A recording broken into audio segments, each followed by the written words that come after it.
Bonsoir à toutes et à tous et bienvenue dans ce journal. Le Premier ministre Beugre Mambé est à Yokohama pour la TICAD 9 où il a plaidé pour la paix et la stabilité sur le continent. Le Japon annonce de son côté de nouveaux engagements en faveur de l'Afrique. Jean-Louis Billon fait un pas de plus vers la présidentielle. Le candidat du CODE, le Congrès démocratique, a déposé son dossier de candidature à la CEI et est accompagné d'une foule de militants. Et puis le Hadj 2026, pour le Hadj 2026, le tarif ne change pas. Il reste à 3 250 000 francs CFA. Le Premier ministre est à Yokohama pour la TICAD 9, la conférence internationale de Tokyo sur le développement de l'Afrique. En plénière, Beugre Mambé a plaidé pour la paix et la stabilité sur le continent. Le Japon lui annonce de nouveaux engagements pour les pays africains. Les détails de Pierre Dipomella. L'exposé du chef du gouvernement ivoirien à la 9e conférence internationale de Tokyo sur le développement de l'Afrique a suscité 3 engagements japonais en faveur du continent. Le Premier ministre Robert Beugre Mambé a fait une intervention sur la paix et la stabilité en séance plénière, exposant la stratégie ivoirienne pour consolider la paix depuis 2011 avec la création d'une académie internationale de lutte contre le terrorisme à Jacquesville pour former les forces de sécurité locales, mais également celles d'autres pays africains. Il a été essentiellement question de mettre en évidence les opportunités de coopération et de développement d'affaires entre le Japon et l'Afrique, et particulièrement entre le Japon et la Côte d'Ivoire. Vous voyez vous-même que quand le pays est en paix, on a le temps de penser des projets, de les faire mûrir et de les réaliser pour le bénéfice du plus grand nombre. Quand il y a la paix, quand il y a la sécurité, les intelligences peuvent travailler au bonheur de toute la collectivité. Donc nous avons partagé cette expérience que la Côte d'Ivoire a d'être en paix et de développer des projets pour tous les Ivoiriens. Le Premier ministre japonais Shigeru Ishiba, à son tour, a livré 3 engagements: la stimulation de la croissance économique par le secteur privé, l'autonomisation des jeunes et des femmes par la formation professionnelle et le renforcement de la connectivité régionale et l'intégration africaine en soutenant la ZLECAf et la chaîne de valeur régionale. Ces engagements se traduiront par la signature de 300 accords de partenariat durant cette TICAD. En politique, Jean-Louis Billon, candidat déclaré à la présidentielle, a déposé ses dossiers ce jeudi au siège de la commission électorale indépendante. Entouré d'une foule de militants, le député de Dabakala a réaffirmé sa volonté de bâtir une nation forte et solidaire. Le reportage de Moussa Nikema et de Zécré Joseph. Nous sommes là pour la victoire! Nous sommes là pour la victoire! Jean-Louis Billon, accompagné d'une foule de militants, a déposé ses dossiers à la candidature de la prochaine élection présidentielle. Arrivé au siège de la commission électorale indépendante à 11h, il a été reçu par le secrétariat permanent de l'organe chargé des futures échéances.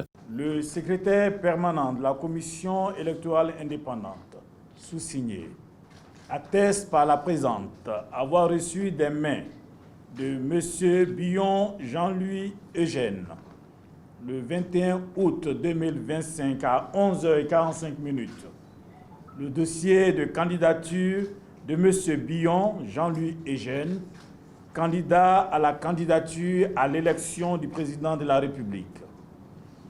Le dossier est composé des pièces énumérées en annexe. Après avoir déposé les pièces requises, le candidat à la candidature est revenu sur ses motivations dans cette quête à la présidence. C'est l'aboutissement d'un long processus, d'une longue réflexion, une ambition mûrement réfléchie et faire en sorte que la Côte d'Ivoire soit bientôt gérée par une nouvelle génération. Je viens pour donner plus de responsabilités aux jeunes, pour faire en sorte que la primauté soit donnée à l'intérêt général et à la jeunesse de la Côte d'Ivoire. J'ai confiance en l'avenir, j'ai confiance en une Côte d'Ivoire forte. Soutenu par le Congrès démocratique et fort d'un parrainage électoral dépassant le seuil requis, Jean-Louis Billon marque ainsi sa détermination à briguer la magistrature suprême. Cette déclaration et ce geste viennent concrétiser l'engagement qu'il avait pris publiquement le 25 octobre 2024 à Dabakala. Jean-Louis Billon qui sera notre invité dans la quotidienne de l'info, juste après le JT surtout.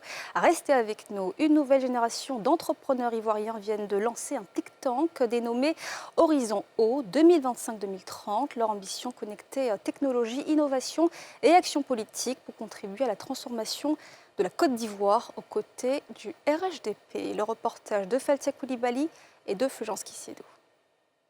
Le think tank ivoirien Horizon Haut 2025-2030, regroupant de jeunes start-up dynamiques et innovantes, s'est réuni ce jour autour d'une ambition claire, s'impliquer activement dans la construction d'une Côte d'Ivoire prospère et tournée vers l'avenir.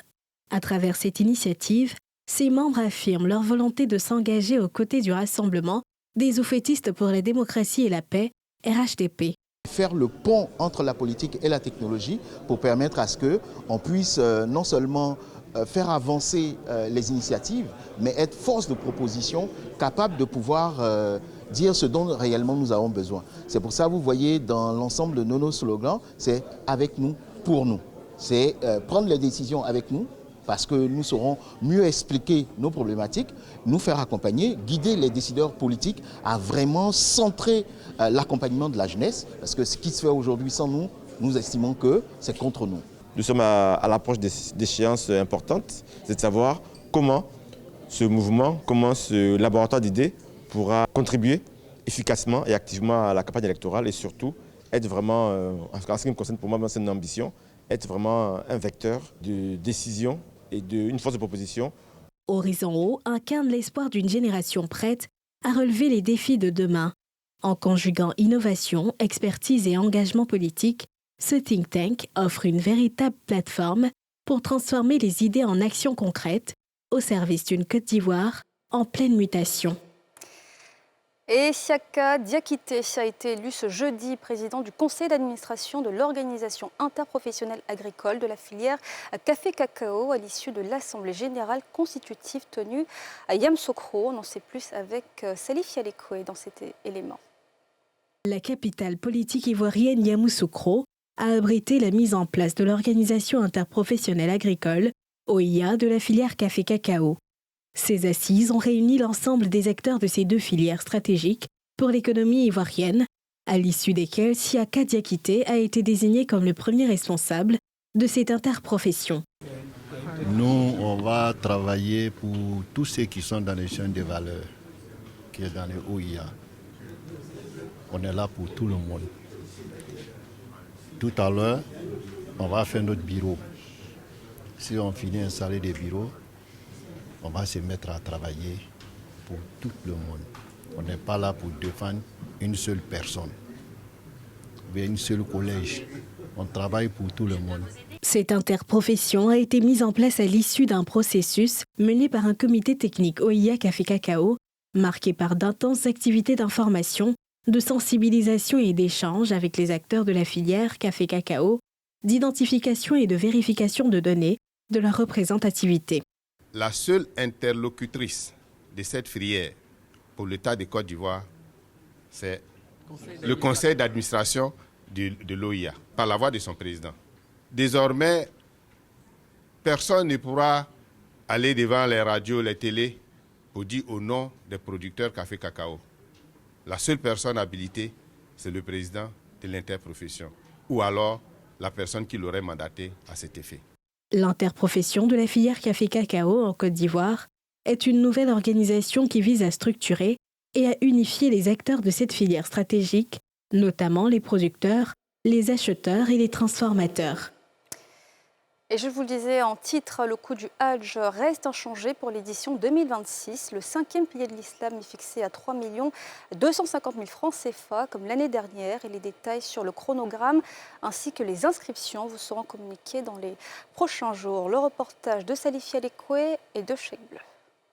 Le coût du Hajj, 3 250 000 francs qui restent donc inchangés. Telle est la principale information livrée ce matin au terme de la réunion bilan du Hajj 2025 qui s'est tenue ce jeudi au ministère de l'Intérieur et de la Sécurité. Étaient présents à ces assises les autorités diplomatiques saoudiennes, la structure aéroportuaire, les opérateurs privés. Au cours de cette rencontre qui a servi de cadre au lancement du Hajj 2026, le représentant du général Wagondo Diomandé a exhorté à l'efficacité et au professionnalisme dans l'encadrement des pèlerins ivoiriens. La Côte d'Ivoire a l'impérieux devoir de répondre toujours présent face à l'environnement sans cesse changeant du système organisationnel du Hajj. C'est pourquoi je vous exhorte à demeurer en état de veille permanent et de surtout faire preuve de flexibilité et d'adaptabilité afin d'être à la hauteur des défis nouveaux qui se présenteront à nous. Auparavant, toutes les parties ont passé en revue le Hajj 2025 avec un bilan jugé globalement positif. Nous avons observé une forte synergie entre les différentes structures impliquées dans l'organisation du Hajj, le traitement rapide des dossiers et l'obtention des visas dans un délai maîtrisé, préfinancement étatique salué par les opérateurs privés, le paiement des échéances principales du transport aérien à bonne date, amélioration de l'encadrement des pèlerins, notamment les plus vulnérables, recommandations stratégiques, modernisation du dispositif numérique, migration du système de gestion des pèlerins en Côte d'Ivoire, CIGEPSI, vers un environnement cloud sécurisé avec une meilleure bande passante. Guides religieux et opérateurs privés se réjouissent des décisions donnant le top départ de cette nouvelle saison. Pour l'année à venir, il y a de bonnes perspectives. Beaucoup de propositions ont été faites et une commission sera mise en place pour approfondir ces perspectives de développement du secteur du Hajj. Le Hajj constitue le 5e pilier de la religion musulmane qui réunit des millions de fidèles en Arabie Saoudite avec pour point culminant la station d'Arafat. Et voilà, c'est la fin de ce journal. Merci de l'avoir suivi. Surtout, ne décrochez pas dans un instant la quotidienne info. Excellente soirée sur la nouvelle chaîne ivoirienne.